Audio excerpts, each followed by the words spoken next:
الله وبركاته. انا حبيبه خالد. اللي ما يعرفنيش بحب ادي نفسي في كل فيديو. انا حبيبه خالد، اصغر محلله في مصر، طلعت برامج كتير ودايما بنزل فيديوهات على صفحتي عشان اشارك اهتماماتي بالكوره او تحليلي مع متابعيني. النهارده هنتكلم عن ماتش الزمالك وفيوتشر اللي بيعد اول مباراه للمدير الفني الجديد كابتن اسامه نبيه. كابتن رائع جدا، قدر يتحكم في المباراه ولا كانه ماسك الزمالك من 10 سنين. لا، ماتش اكثر من رائع. شفنا كمان تألق لكثير من اللعيبه، لكن خلينا نتكلم عن فيوتشر الاول. شفنا احمد غنام، شفنا اللاعب طبعا بوبو، شفنا لعيبه كتير. مروان محسن يسجل الهدف الرائع جدا، هدف رائع جدا اللي كان على شمال عواد.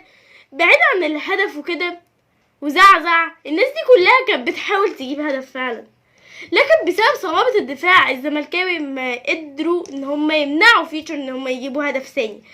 حسام عبد المجيد عبد الغني اللي شفنا ان يعني هو اتعور في دماغه، وشفنا ان التيشيرت اتغرقت دم واضطر ان هو يغير التيشيرت بسبب كده. وكان غير كده كمان شفنا حسام عبد المجيد شيفو اللي كان متألق جدا في مباراة دفاعية متكاملة. شيفو مهما كبر هو شيفو اللي احنا عارفينه، بيفضل بلمساته اللي هي بجد يعني تخليك ايه ده، اللاعب ده كأنه لسه ناشئ من ناشئين الزمالك ولا يفرق معاه عامل السن. فعلا اكتر لاعب تم تحييته من جمهور الزمالك في المباراة هو محمد عبد الشافي.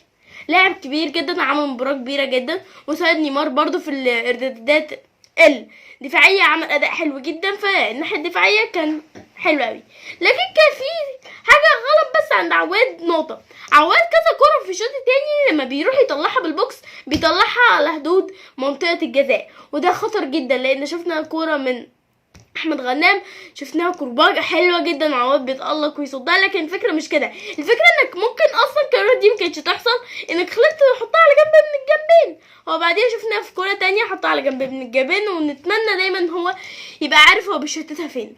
اما طبعا يوسف اسامه نبيه اللي نزل اخر ربع ساعه، هو اخر نص ساعه، ونداي لما نزل اخر 10 دقايق، كل التغييرات دي كانت بتحاول لكن لم ينجحوا. الشوط الاول كان شوط هجومي كامل من زيزو، وكمان شفنا شلبي والجزيري اللي سجل هدفين رائعين جدا.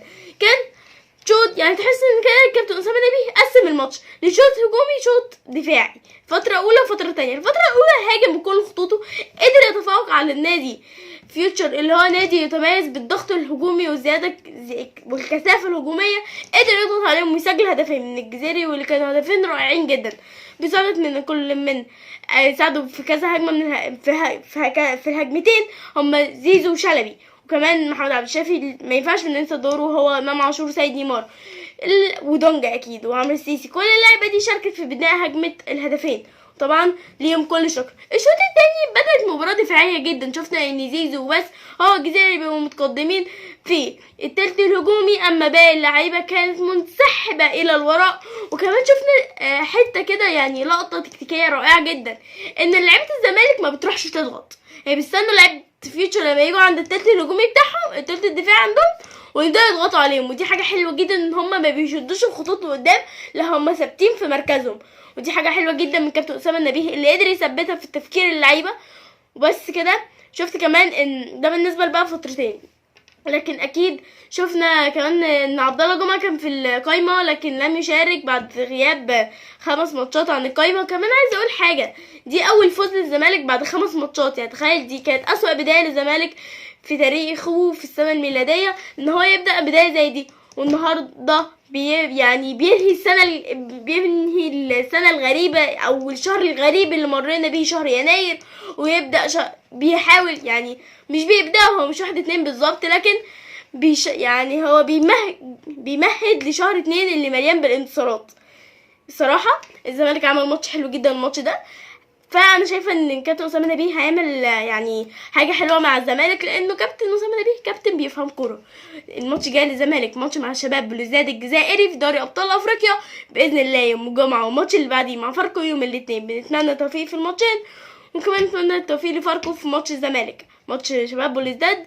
باذن الله الزمالك يقدر يتفوق، يبقى اول انتصار ليه في دوري ابطال افريقيا الموسم ده.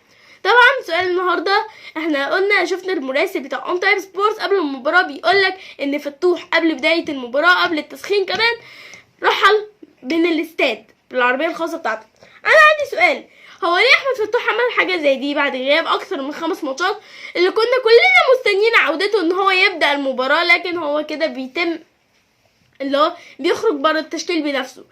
لا اي حد عنده تفسير يقولوا لو سمحتوا، يعني نلاقي تفسير من اداره نادي الزمالك او الاداره الفنيه، لاننا عايزين نفهم ده لاعب كبير جدا وكلنا كنا واثقين فيه وكلنا بنحبه جدا، فياريت يرجع تاني للزمالك او يرجع ويشارك الماتش الجاي، لانه لاعب فعلا عنده ثبات انفعالي ومهاري جدا وهيفرق مع الزمالك اكيد. بس كده اقابلكم في فيديو جاي، واتمنى يعني انه تبقوا شفتوا الفيديو بالكامل، لاني انا كل ما اطول في الفيديو بيبقى فيه معلومات اكتر حابه اقولها لحضراتكم. بس كده اقابلكم في فيديو جاي.